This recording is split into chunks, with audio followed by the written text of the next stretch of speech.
I don't know if you guys saw any behind the scenes stuff or anything like that.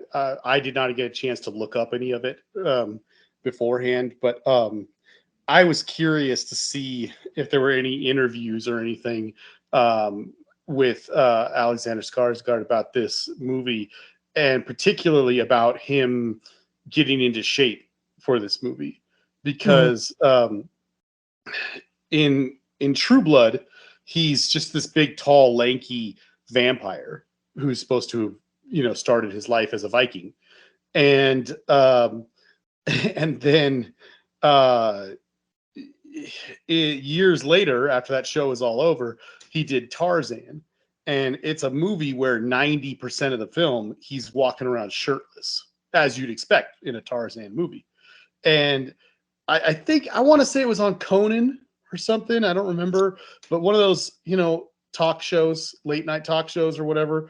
I just remember him promoting the movie, and they were specifically asking him about how he got into shape for it, because he went from being kind of tall and lanky to this just like ripped, cut guy for Tarzan. And I wish I could remember.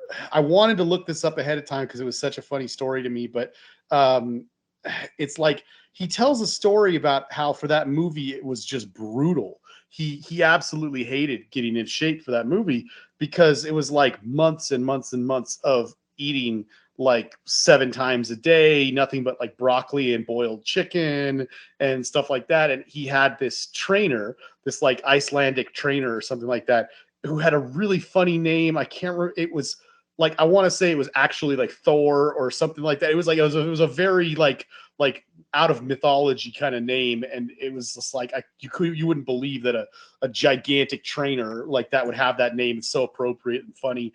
And he just tells a story about like how day in and day out of training nonstop for this thing, he got so depressed that at one point in time he was there and the trainer walked in and saw him, and just this look on his face, and he was just so dead-eyed, and he just said like, hey, listen, let's go, let's go. He's like, what? He's like, come on, let's go. And they get in the car, and he's like, whatever you want, I don't care what, we're gonna get something. What do you want to eat? And he's like, he just says that it was his little cheat day or something, and he just went and got like a pizza and hamburgers and just like gorged himself on all these like fatty foods and stuff like that, because he was about to commit suicide. He was like, he just couldn't take it anymore.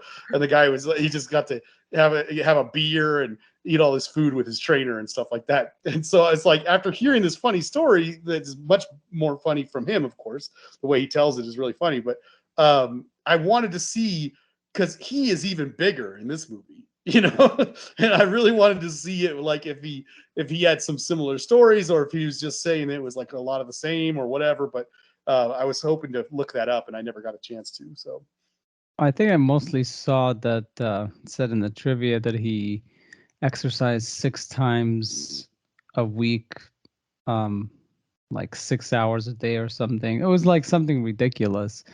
But maybe he just got better at it. Like maybe he found a system that worked better, yeah, it's that's possible. less grueling. As, I think was it like Christian Bale famously when he lost the weight for The Machinist. Yeah. Um, it's like he ate tuna and apples all day or something like Ugh. that. It's just like Christian Bale is something special when it comes Yeah. to weight loss. But yeah, no, it's interesting how these people, it's basically your day job for like months Yeah. is just to be in shape. There's also a thing about the Henry Cavill said um, that for the Superman stuff, I heard him say it on a talk show. It's not just that you need to really exercise and stuff. It's for the days that you're gonna do a shirtless Yes. um, scene. You need, it's like this whole thing. You have to dehydrate yourself. Like you have to Yeah. not See, drink it water. shows your muscles through your skin better.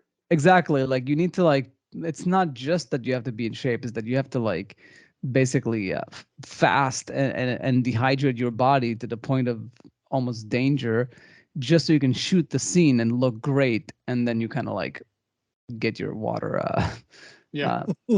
uh, thing back in your body. But yeah, it is interesting what the grueling thing that they go through for these movies in the modern age. You almost feel like maybe with the digital technology, you could just like find a way to No, make that a little bit easier. I don't want to get into that trend. I like to hear stories, and I like to see movies where actors dedicate themselves to stuff. But Yeah, no, I think it's good. If anything, it shows to people, normal people, that it's all dedication. If you really wanted to, it's fairly easy to gain weight, lose weight, get in shape. Obviously, you need time and resources. It's not yeah, that easy, but the fact that it's possible yeah. is something.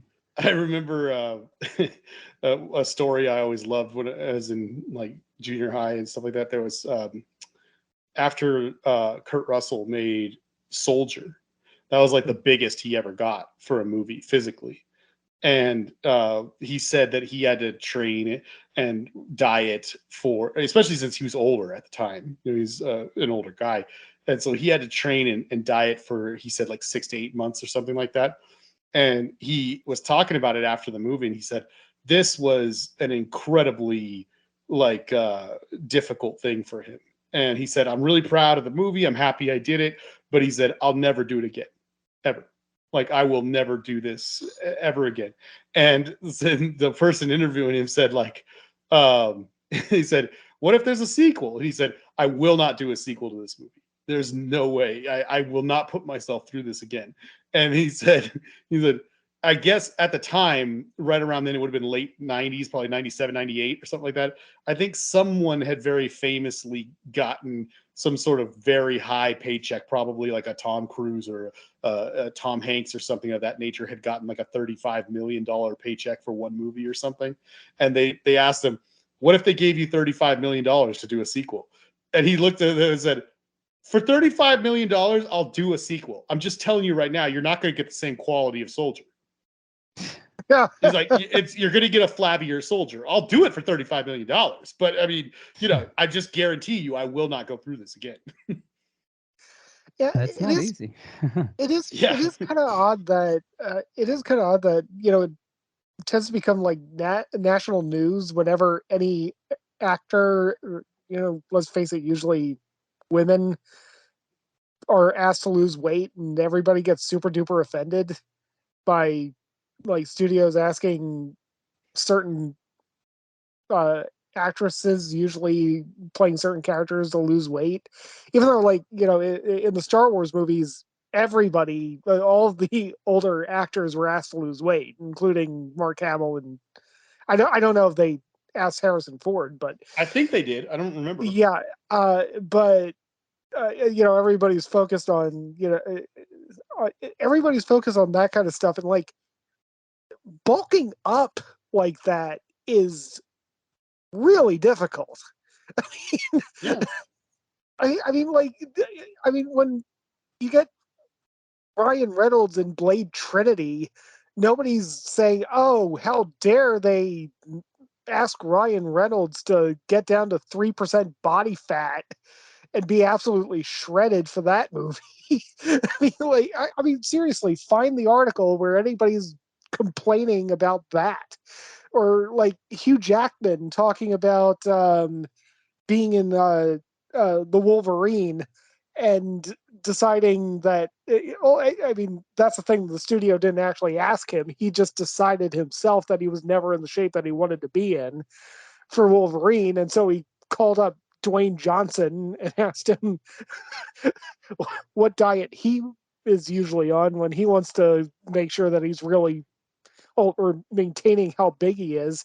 And, you know, Dwayne Johnson just said, like, yeah, about 6,000 calories of chicken breast a day and steamed broccoli and that kind of junk. And, you Yeah. know, get into the gym for 6 hours a day every day for, you know, several months. I mean, you know, but the thing is, like, you know, with this film, I mean, it's just one of those things where, I mean, no, it is not realistic for Sarsgaard to maintain that kind of a body in his everyday life. I, but you don't get the same effect in this movie if you just see this actor as he looks every day, just living his life as a normal guy. Certainly not. He has to put the work into it, and that's part of the job. And I just don't understand why it's in one direction here where you're like, okay, well, okay, in order to be in the shape that you need to be in for this movie, we are going to pay you for 6 months to not have a beer, yeah, abstain from a lot of really delicious foods, eat nothing but healthy stuff that is regulated by a nutritionist, and work with a trainer all day, every day for a certain period of time, so you can produce this image on film that will sell this character to an audience. And nobody raises his or her hand and says, "Oh, well, it's just awful that the filmmakers would ask the actor to do that." Right. I mean, I don't know. It's just. Are you saying You know, compared to the reaction they have when women are asked to lose weight? or like when Bryce Dallas Howard, yeah, like when she was apparently she was asked by the studio to ask a little to lose a little bit of weight on Jurassic World, the last one, the last one. Well, I mean, I think it's a slippery slope. We could get into a real black hole of a subject here talking about this, but my take on it would be that overall, I think that too much is made of it because, as you very well pointed out, there's always been an expectation of what we're going to be putting on film and what kind of image we're trying to portray for the movie and so on and so forth. But I would say that the reason why you see more articles and more people complaining about what is being asked of women is just because I think there's more of a history of it being asked of them unnecessarily, perhaps. I mean, I think I don't know what Bryce Dallas Howard looked like between when they told her we want you to come back for the next movie and when she actually showed up on set having lost that weight. I don't know. I don't want to make any like jump to any conclusions and say maybe she'd let herself go or something like that, or maybe it's just at this point, maybe it's just the like knee-jerk reaction of the studio just telling women that they need to lose a certain amount of weight, and that would be wrong. I don't want to say that it's one or the other. I just think that that's why you see more of it. I think you see I'll put it this way: whether this is accurate or not, the idea is that there's a established history of women being asked to adhere to a certain body image that might not be as realistic or something like that. Now, I think there's obviously a counter argument to that to be made when it comes to like what men are asked to do and stuff like that. But I would say that's the reason, at least the reason why you see a lot more complaints and a lot more articles about it is the history. That's fair. I don't want to derail the conversation by dwelling on this. It's already derailed, but it's totally fine. I think it's good to have a stopping point and an earlier point. But yeah, I think that's the main difference is that with men, it's in general, it seems like it's not an issue. Whether it's gaining weight for a part, it's never an issue. Like De Niro gaining weight for parts, and if it's getting in shape for a part, so you have the abs, that totally makes sense. And if it's losing a lot of weight, like The Machinist and some other ones, like Dallas Buyers Club, stuff like that, that makes sense. But with women, it's more like, you're a little on your chubby side this year, and this character needs to, be more appealing to men. Like if that's the main reason, then yes, that's an issue. If it's the fact that the character is just supposed to be fit, and it just wouldn't be like them to have 10, 20 extra pounds, Right. then that's I think that's what it is that like, oh, you don't think the audience would accept this character with 10, 20 pounds more, something like that. Well, like stories like Raging Bull, I mean, obviously it makes sense that that's not going to be like a subject of controversy, because I mean it's literally part of the story that Jake LaMotta was having all these fluctuations in weight throughout his career. And I mean, maybe you could make an argument that, oh, well, maybe they should have just put Robert De Niro in a fat suit and not asked him to actually change his body that much. But I think that would be a really dumb argument to make too. But like Christian Bale actually talked about when he was first cast as Batman, Christopher Nolan asked him to bulk up and everything like that, and so Christian Bale went off to do that, and apparently there was a miscommunication, and Christian Bale kind of came back. I think Christian Bale described his physique as like looking more like a bear. Like he was just big, like he was just huge, and maybe he actually had a little bit of extra, flab on him because he was just trying to get himself to be bigger. And Wow. Christopher Nolan was, I was thinking more like cut. I was thinking more like, and so Christian Bale goes back to the drawing board for a couple of months and, builds himself back up to, what we see in the actual movies. But This was the Batman movies. yeah. Yeah. But, Yeah, that's I can see that. You guys, He went too much like Bane there. yeah.